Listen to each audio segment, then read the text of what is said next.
السلام عليكم.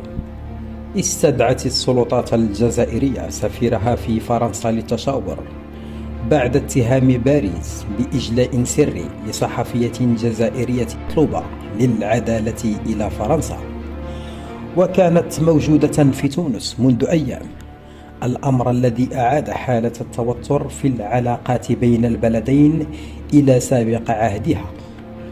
وأعلن الرئيس الجزائري عبد المجيد تبون استدعاء سفير بلاده لدى فرنسا للتشاور عقب ما وصفه بعملية الإجلاء السرية للجزائرية الفرنسية أميرة بوراوي من تونس إلى فرنسا حسب ما أعلنت الرئاسة في بيانها.